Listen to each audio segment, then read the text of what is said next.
Look at me when I speak to you." The command cut through the silence of the penthouse office like a blade through silk. Viktor Kozlov spoke softly.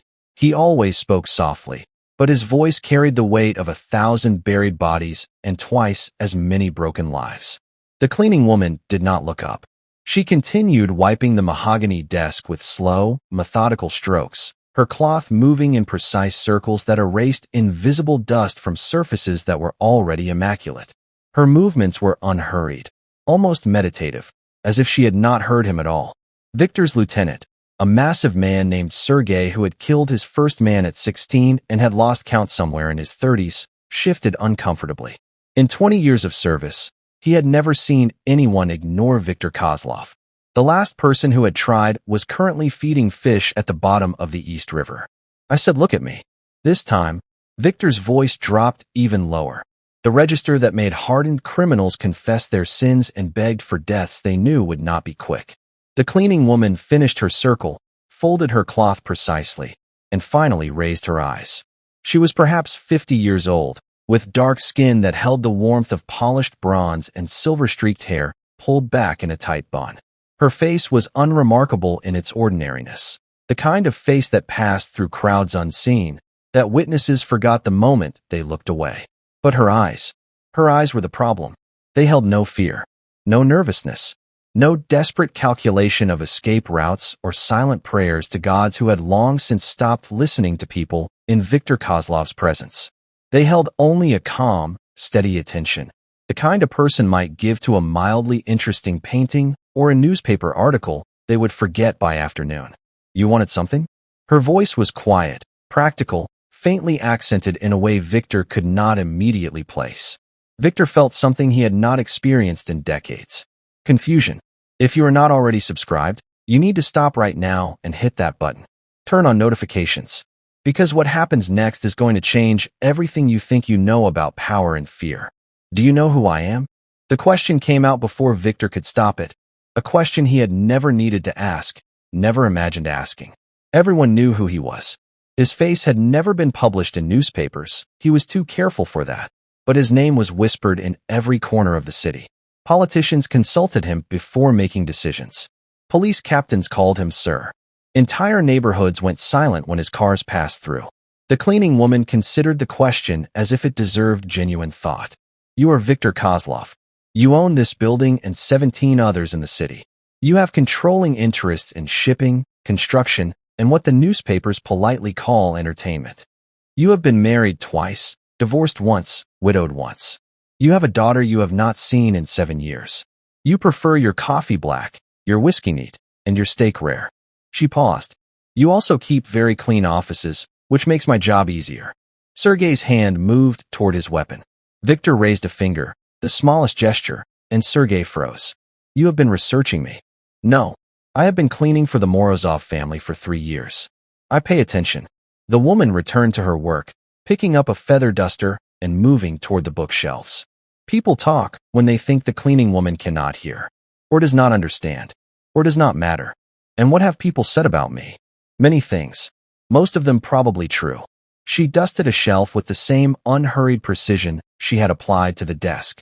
"Is there something specific you wanted, Mr. Kozlov? I have 3 more floors to finish before midnight." Viktor found himself at a loss for words, another novel experience. He had built his empire on the certainty that people would react to him in predictable ways. Fear, greed, desperation. These were the levers he pulled to move the world. This woman fit none of his categories. "What is your name?" "Esther. Esther Williams." "That is not your real name." For the first time, something flickered in her eyes. There and gone so quickly Viktor might have imagined it. "It is the name I use. That should be enough." She finished the bookshelf and moved toward the door, her cleaning cart squeaking softly on the hardwood floor. At the threshold, she paused. "You should change the batteries in your desk lamp. The light flickers sometimes. It is bad for your eyes." And then she was gone, leaving Viktor Kozlov standing in the middle of his empire, feeling something he had not felt since he was a starving boy on the streets of Moscow. Uncertainty. Drop a comment right now and tell me what you think Esther's secret is. Why is she not afraid of the most dangerous man in the city? I want to hear your theories because this story is about to go deep. Viktor became obsessed. Not in the way he had been obsessed with rivals or business opportunities or the accumulation of power. This was something different, an itch he could not scratch, a question he could not answer, a puzzle that refused to be solved. He had his people investigate Esther Williams. What they found was simultaneously everything and nothing. She had appeared in the city 8 years ago, taking a job with a commercial cleaning company that serviced high-end businesses. Her documentation was impeccable. Too impeccable. The kind of paperwork that costs significant money and expertise to fabricate. She lived alone in a modest apartment in a neighborhood that was neither safe nor dangerous. She had no known family, no close friends, no social media presence, no digital footprint beyond the bare minimum required to exist in the modern world. She was a ghost. But Victor had seen ghosts before. His organization was full of them. Men and women who had reinvented themselves, who had buried old identities beneath new ones like corpses beneath concrete. The difference was that those ghosts were always running from something. They carried their fear like luggage, visible in the way they startled at sudden noises or checked exits before entering rooms. Esther Williams was not running. She was hiding, yes, but not from fear. From something else entirely. Victor began scheduling late meetings in his office, timing them to coincide with Esther's cleaning shift. He would sit at his desk, pretending to work, watching her from the corner of his eye as she moved through the room with that same unhurried precision. She never looked at him directly, never initiated conversation, never showed any awareness that she was being observed. But she knew. Victor was certain of it. There was something in the deliberate casualness of her movements, the careful blankness of her expression, that spoke of awareness carefully concealed. It was, he realized with something approaching amusement, exactly what he would do. "You are watching me again." Her voice startled him. He, Victor Kozlov, who had not been startled since the night Chechen assassins had kicked in his bedroom door, and he had killed 3 of them before the 4th could reach for his weapon. "I am curious about you. Curiosity is dangerous in your line of work. So is fearlessness." Victor set down his pen and gave her his full attention. "And yet here you are, cleaning my bookshelves as if I were an accountant instead of a man who has ended lives with the same hands you dust around." Esther paused her work, considering his words. Fear requires belief that something can hurt you, that something can be taken from you. She resumed dusting. "I have nothing left to take.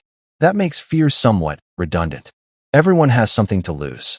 Then everyone has not lost everything yet." The words hung in the air between them, heavy with implications Victor could not quite parse. "What happened to you?" "That is not a question I answer. I could make you answer."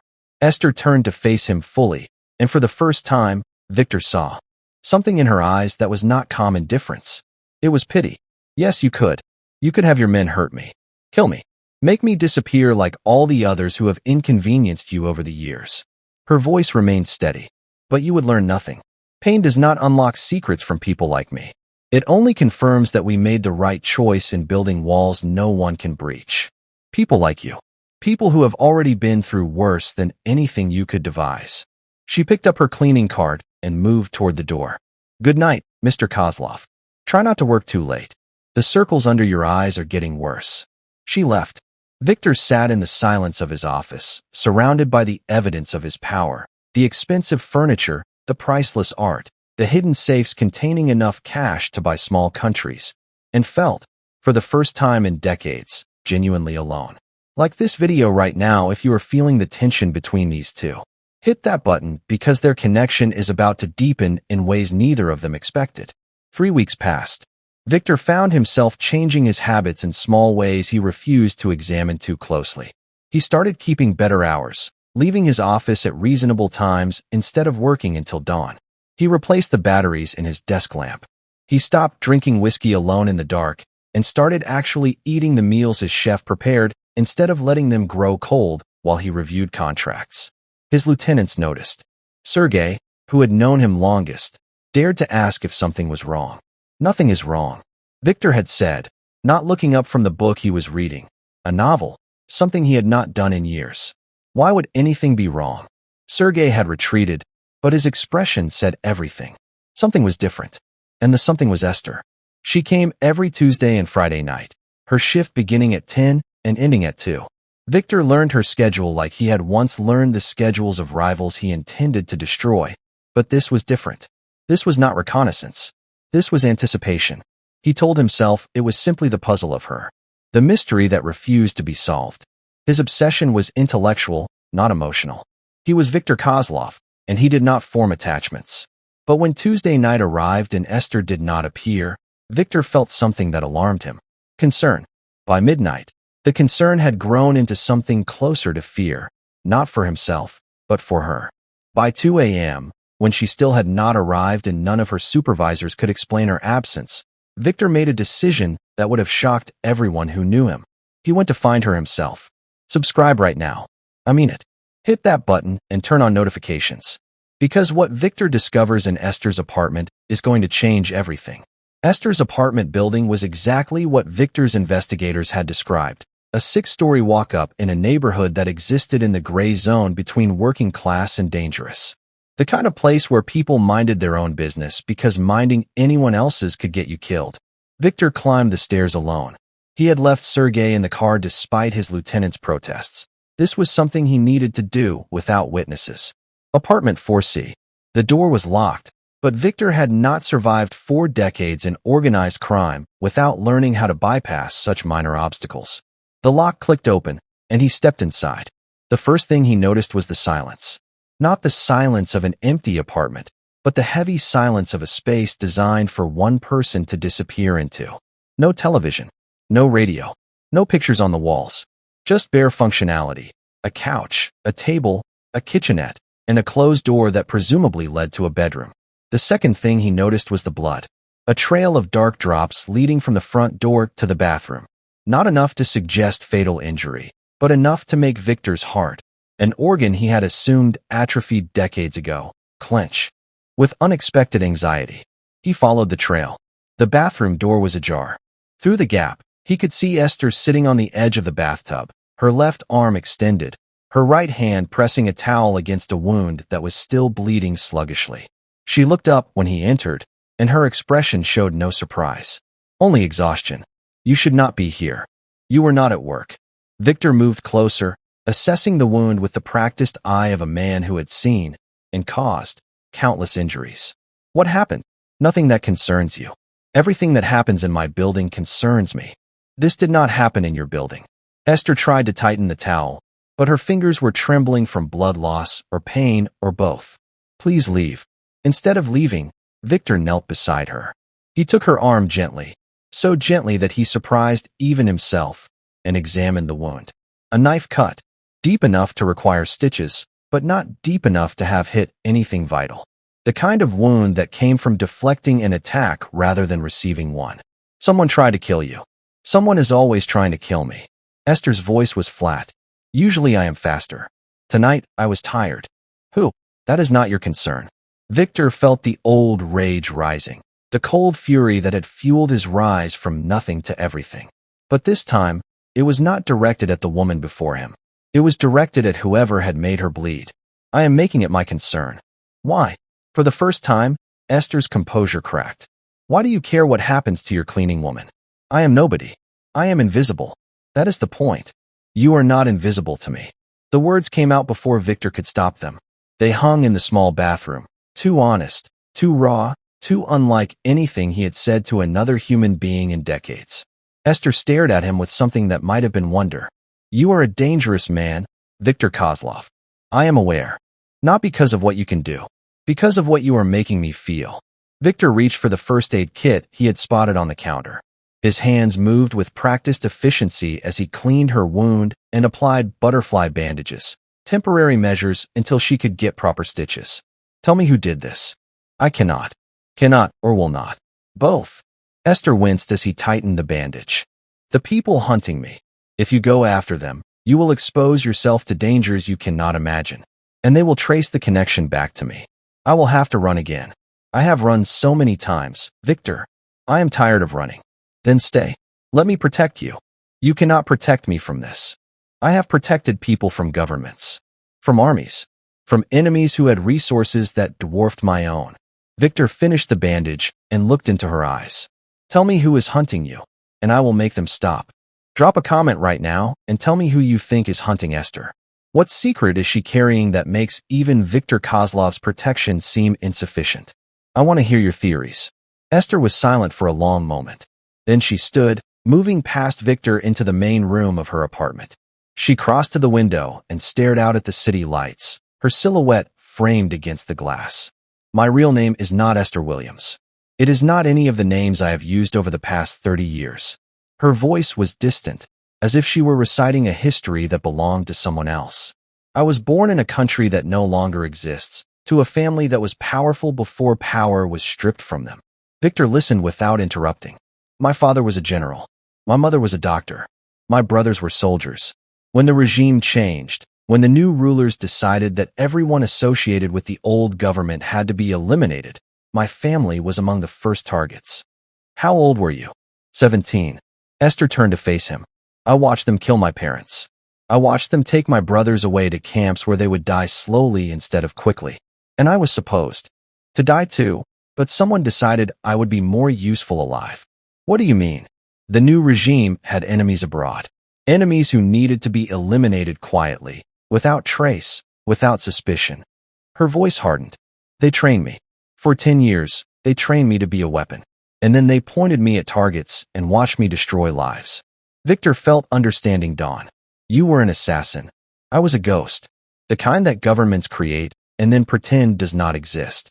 The kind that eliminates problems no one wants to acknowledge. Esther's hands clenched at her sides. I did terrible things, Victor. Things that would make even your lieutenants lose sleep. I told myself I had no choice, that my own survival depended on obedience. But that was a lie I told myself to keep breathing. What changed? I was given a target. A woman who had spoken against the regime, who had exposed corruption and demanded accountability. She was hiding in a small village with her children, waiting for papers that would let her escape to safety. Esther's voice cracked. I found her. I watched her for 3 days, learning her patterns, waiting for the perfect moment. And then I saw her daughter, a little girl, maybe 8 years old, and something inside me shattered. You could not do it. I could not do it.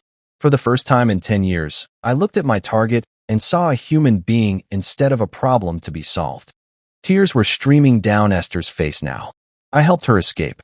I forged her documents myself. I got her and her children out of the country, and then I ran. And I have been running ever since.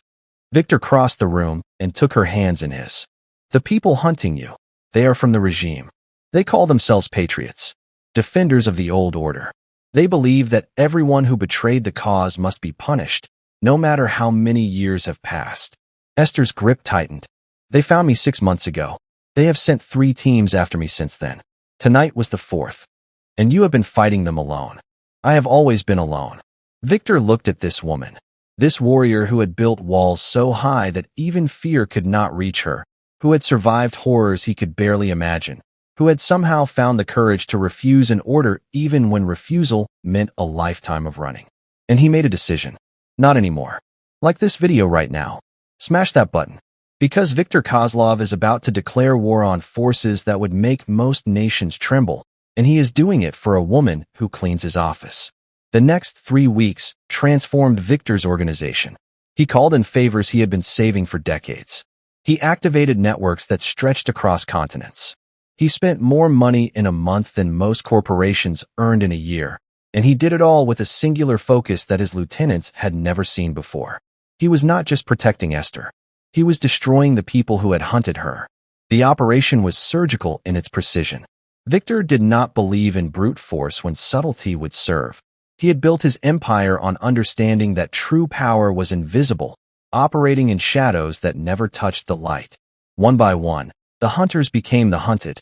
The cell that had coordinated the attacks on Esther was traced to a network operating out of Eastern Europe.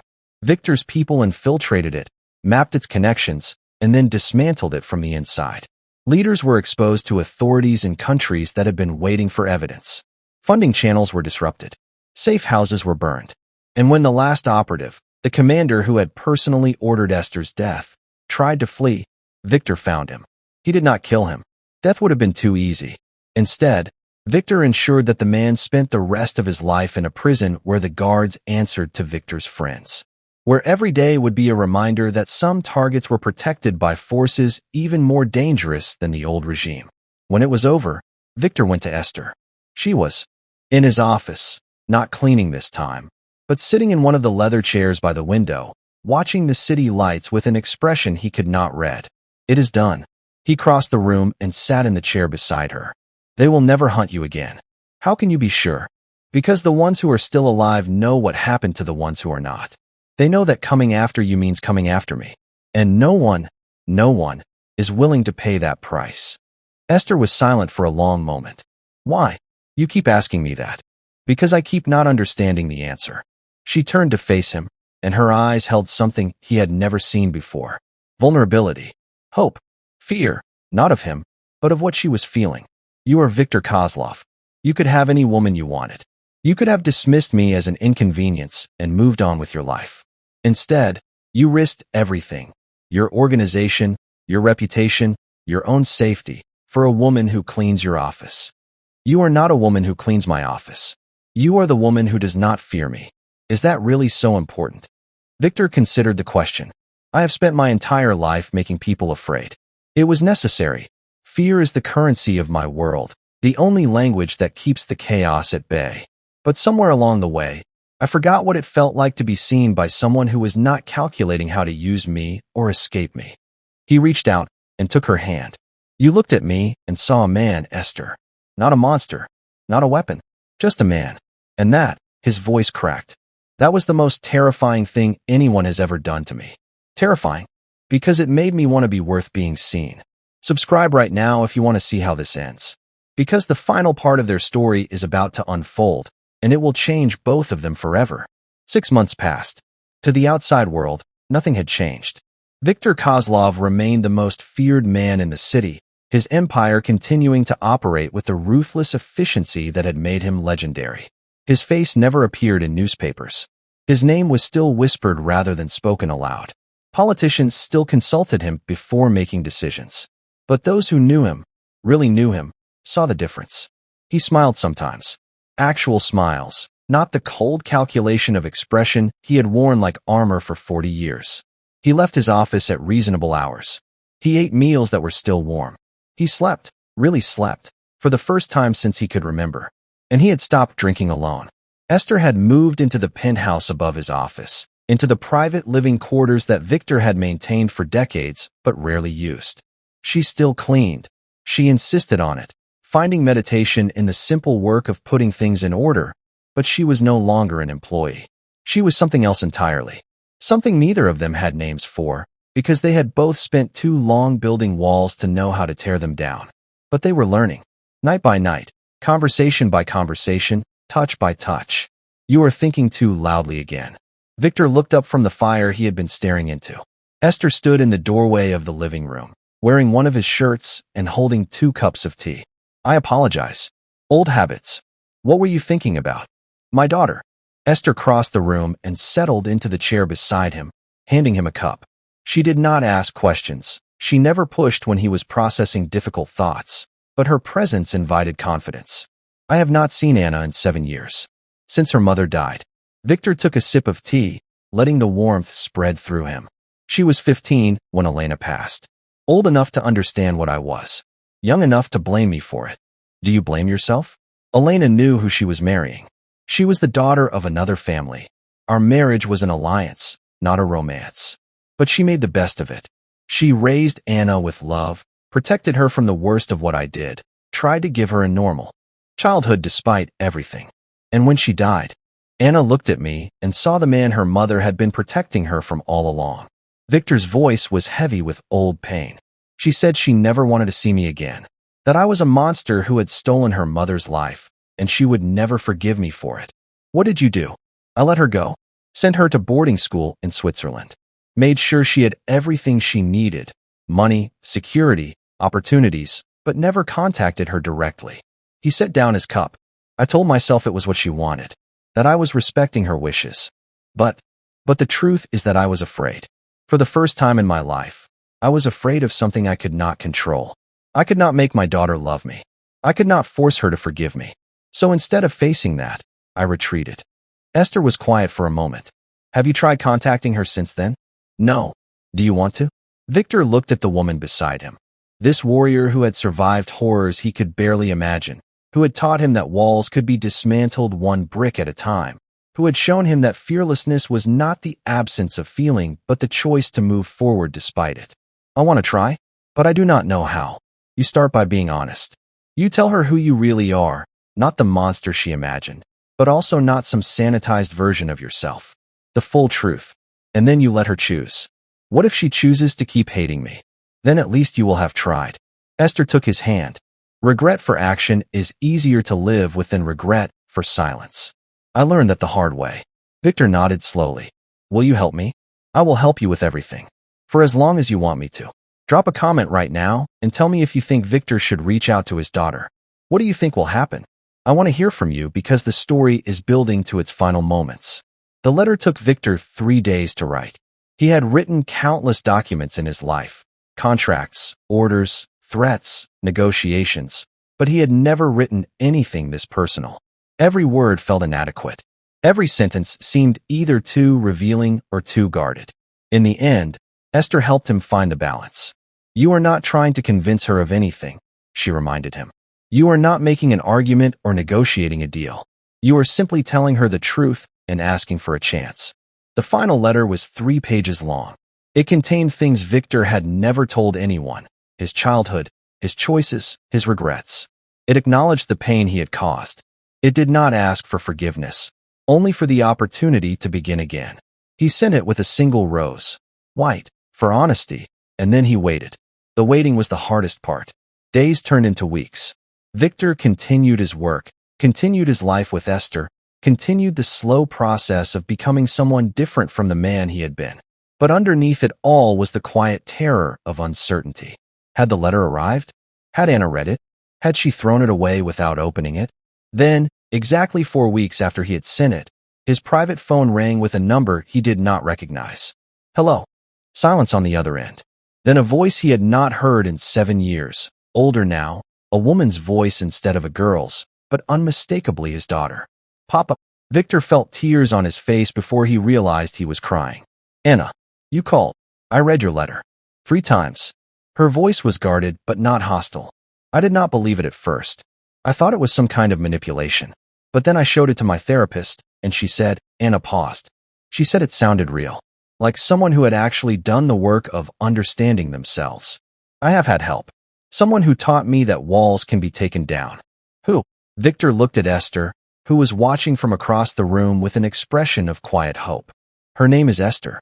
She is, he struggled for words. She is the bravest person I have ever known. And she is not afraid. Of me. Anna was quiet for a long moment. Can I meet her? Victor's heart soared. Yes. Whenever you want. I will send you tickets. I already have tickets. I bought them after I read the letter the second time. Anna's voice cracked. I land on Thursday, Papa. If you want to pick me up at the airport, I will be there. I will be there. After the call ended, Victor sat motionless for a long time, tears still streaming down his face. Esther came and sat beside him, taking his hand, saying nothing because nothing needed to be said. Finally, Victor spoke. She is coming home. I know. I do not know if I deserve this. Deserving is not the point. Esther squeezed his hand. Second chances are not earned. They are given. All we can do is try to be worthy of them. Victor turned to face her. Thank you. For what? For not being afraid of me. For seeing through the walls I built. For showing me that the things I thought were weakness, vulnerability, honesty, love, are actually the only things strong enough to change a life. He leaned forward and kissed her, softly, tenderly, with all the emotion he had spent decades suppressing. I love you, Esther. I know that I am not supposed to say things like that. I know that men like me do not have the right to feel things like this. But I love you, and I am tired of hiding from the truth. Esther smiled, a real smile, warm and open and full of joy. I love you too, Victor. The man you are becoming. The man you always had the potential to be.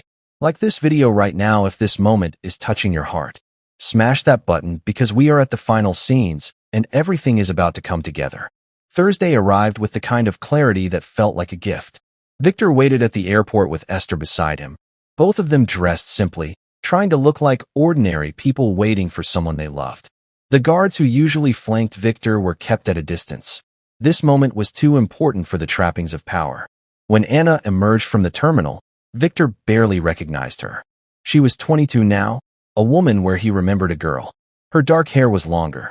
Her face had lost its childish softness. But her eyes, her mother's eyes, were exactly as he remembered. She stood frozen for a moment, taking him in, processing the reality of seeing her father after 7 years of silence. Then she walked forward and stopped an arm's length away. You look different. I am different. Because of her? Anna looked at Esther with open curiosity. Because of many things.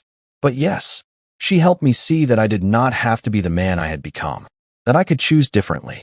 Anna studied Esther for a long moment. My father is a monster. You know that, right? The things he has done, I know what he has done. I also know what he is trying to do now. Esther's voice was calm.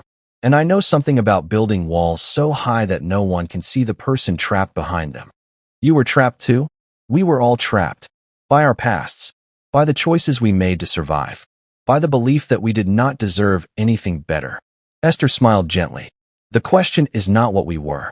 It is what we are choosing to become. Anna was silent, processing. Then she turned back to Victor. I spent 7 years hating you. I convinced myself that you were a villain with no redeeming qualities. That walking away from you was the only healthy choice. Her voice cracked. But the letter you sent, it sounded like someone I never knew existed. Someone who was afraid and lonely and desperate to be seen as more than what he had done. That person was always there. I just buried him so deep that I forgot he existed. Can I meet him? Really meet him? Not the Mafia boss. Not the man everyone fears. But Victor. He stepped forward and, for the first time in 7 years, pulled his daughter into an embrace. Just Victor. Anna hugged him back, her body stiff at first, and then slowly relaxing into the contact she had denied herself for so long. I missed you. Papa. I missed you too, Anna.